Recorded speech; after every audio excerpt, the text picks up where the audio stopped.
Pessoal, bom dia a todos. Que a paz de Jesus esteja conosco na manhã de hoje. Quem depois for assistir a nossa palestra pela internet, também receba as bênçãos de Deus e de Jesus em seus lares. Vou iniciar o nosso horário de atendimento, fazendo a oração de São Francisco, patrono da nossa casa. A letra da oração vai estar aqui na tela. Quem quiser cantar junto com a cantora aqui da oração, fiquem à vontade, tá bom?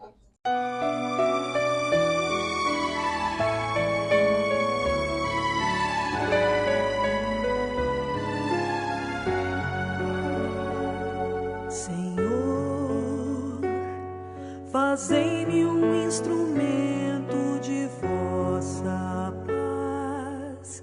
Onde houver ódio, que eu leve o amor.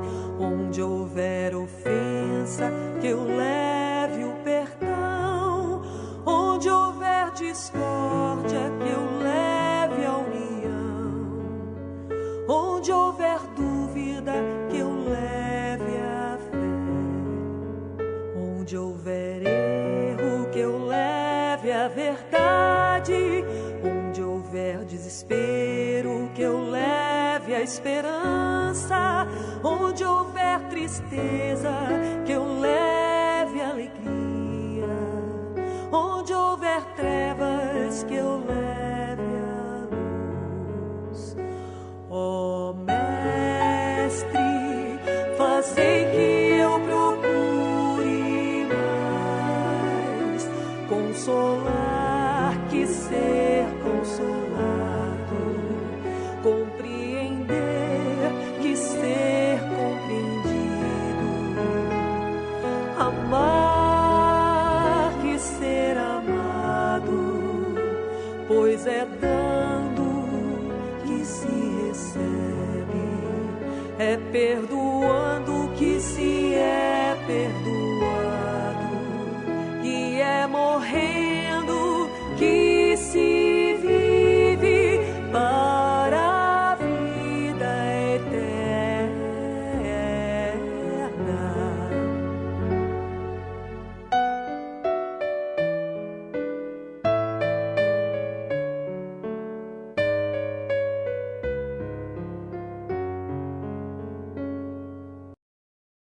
Hoje quem vai fazer a palestra pra gente é a nossa companheira Flávia.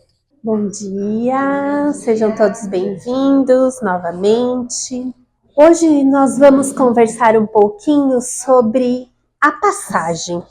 Não sei vocês, mas vocês já pararam para pensar ou se perguntando como se dá esse desligamento da alma com o corpo, esse momento? Porque desencarnar, sabemos que todos vamos. Mas será que o Espiritismo trouxe o instante, né? Nos trouxe informações sobre o instante desse desligamento? É uma curiosidade que todos têm. Será que a gente sofre? Será que os animais sofrem? Será que dói? Será que é um sono profundo? Então, vamos pensar, vamos ver rapidamente o que o Espiritismo traz para a gente, tá? Então, pessoal, estudando O Céu e o Inferno, que faz parte dos livros da codificação de Allan Kardec, no capítulo 1 da segunda parte, nós temos informações sobre esse momento da passagem, que chama O Passamento, no livro chama O Passamento. Então vamos lá. A certeza da vida futura não exclui as apreensões quanto à passagem desta para outra vida. Há muita gente que teme não a morte em si, mas o momento dessa transição. Sofremos ou não nessa passagem? Por isso se inquietam, e com razão, visto que ninguém foge à lei fatal dessa transição. Então, todos aqui entendemos que vamos fazer essa transição. Podemos dispensar-nos de uma viagem neste mundo, menos essa. Ricos e pobres devem todos fazê-la, e por dolorosa que seja a franquia, nem posição nem fortuna poderiam suavizar. Então, só dizendo que rico ou pobre, baixo ou alto, todo mundo vai fazer, cachorro ou humano, todo mundo vai fazer essa transição, porque sabemos que somos espíritos encarnados em corpos diferentes e evoluímos através das encarnações, das oportunidades de encarnar para evoluir. No mundo espiritual também evoluímos, mas precisamos das experiências encarnadas para também dar um upgrade para quem quiser na evolução.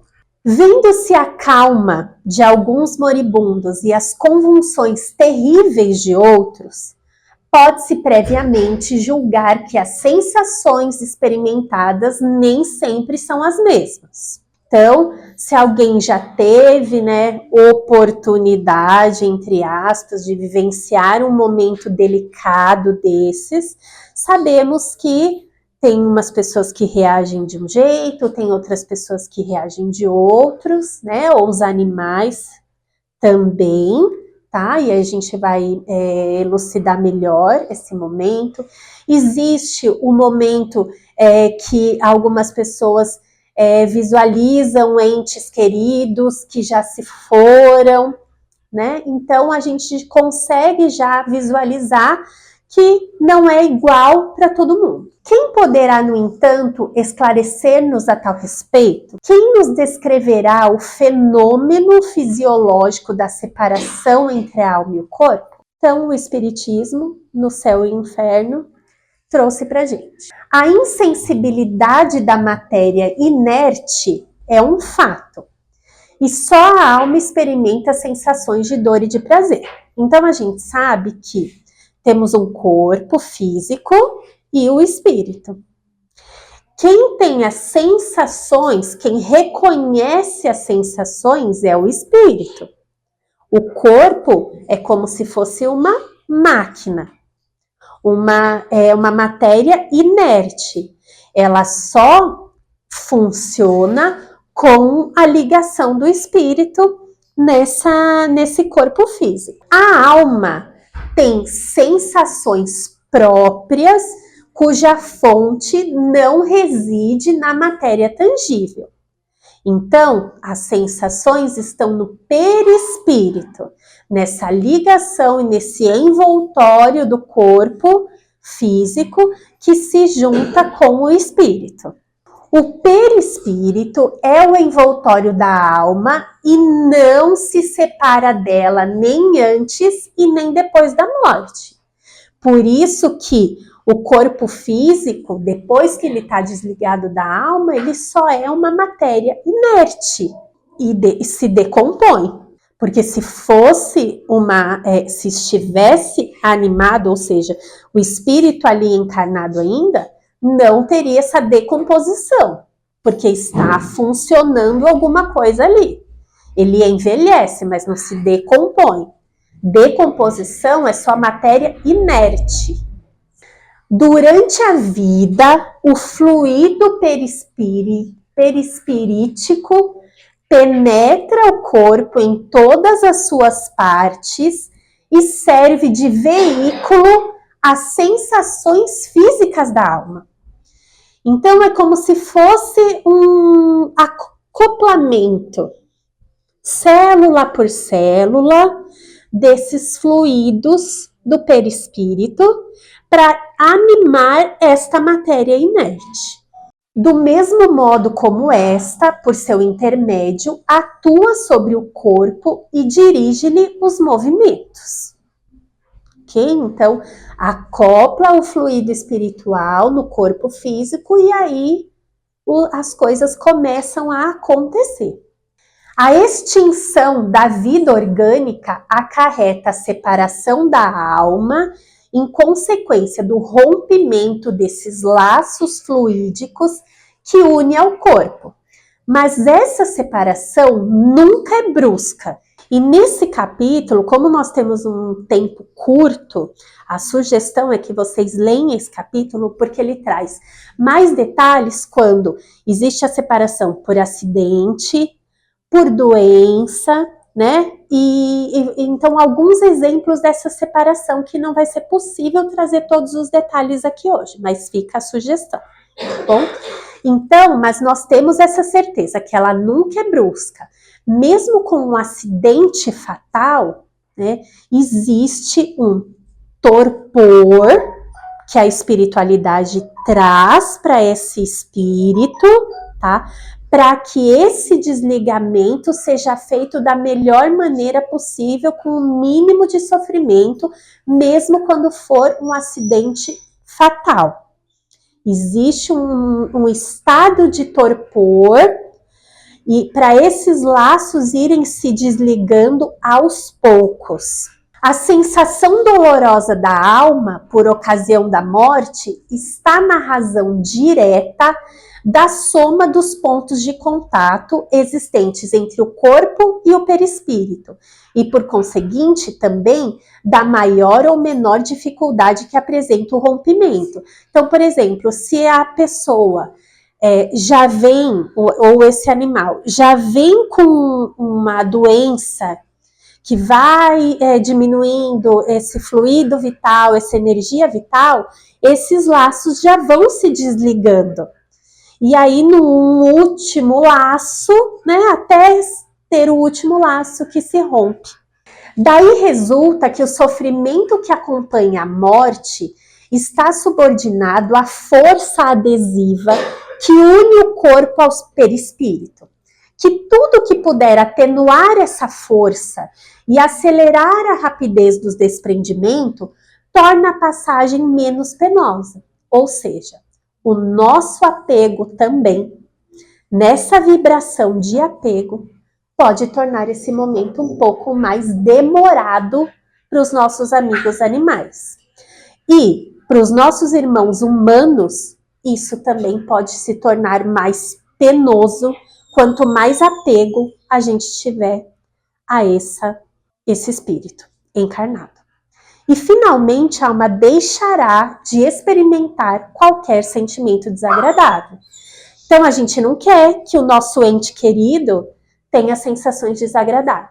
Então a nossa oração para que o desprendimento seja o mais tranquilo possível é muito válido para que ele passe esse momento de uma forma mais tranquila. A causa principal da maior ou menor facilidade de desprendimento é o estado moral da alma. Pronto, a responsabilidade é nossa. Essa frase já conclui tudo. E aqui a gente pode concluir que, como somos espíritos em evolução, e os nossos animais, né, os espíritos que estão encarnados nesse corpo do animal, neste momento não carrega nada moral, só está passando pelas provas e as encarnações para evoluir até chegar no corpo humano e ter consciência moral, nós concluímos que eles não sofrem na passagem. Graças a Deus. Então, o que pode deixar mais demorado é o apego, mas não há sofrimento no rompimento dos laços fluídicos dos animais. Isso tem que trazer um alívio para o nosso coração. E entendimento que isso faz parte das nossas experiências. E que depende um pouquinho também das nossas vibrações para que isso seja da melhor maneira possível. E, em relação aos humanos, a facilidade de desprendimento é o estado moral da alma. Então, cada um fazendo a sua parte e a cada um conforme as suas obras. A afinidade entre o corpo e o perispírito é proporcional ao apego à matéria, que atinge o seu máximo no homem, cujas preocupações dizem respeito exclusiva e unicamente à vida e gozos materiais. Então, quanto mais você tem apego à vida, mais difícil é o desprendimento. Ao contrário, nas almas puras, que antecipadamente se identificam com a vida espiritual, o apego é quase nulo e os laços se rompem com mais facilidade. Quanto menos vê o espírito além da vida corporal, tanto mais lhe apega, e assim sente que ela lhe foge e quer retê-la.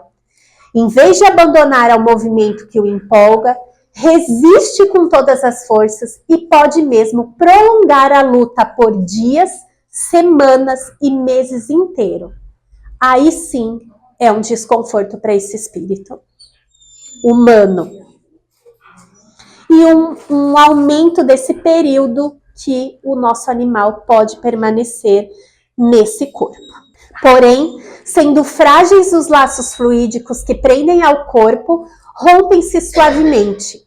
Depois, a confiança do futuro, entrevisto em pensamento ou na realidade, falo encarar a morte qual redenção e suas consequências como prova, advindo-lhe daí uma calma resignada que lhe ameniza o sofrimento. Após a morte, rotos os laços, nenhuma só reação dolorosa que o afete. O despertar é lépido, desembaraçado, por sensações únicas, o alívio e a alegria. Então, tanto no espírito humano como no espírito de um animal, nós sempre desejamos que isso seja da melhor maneira possível. E só depende da gente. Desapegar da pessoa que ou esteja sofrendo ou que sofreu um acidente brusco, está fora das nossas mãos, da nossa ossada, e fazer com que a sua parte seja feita para que esse momento seja o mais leve possível e menos sofrido possível. Então, vamos escolher ser luz para esse momento do outro. Dói, sim, mas por amor, você tem que deixar fluir, tem que deixar ir. Por amor. E agora, por entendimento que temos responsabilidades também na hora dessa passagem, desse rompimento desses laços. Porque quando o amor é verdadeiro, ele não acaba com a partida. Seremos sempre espíritos afins, espíritos, não corpos afins. Então, vamos refletir sobre essa passagem. Muito obrigada e tenha um ótimo domingo.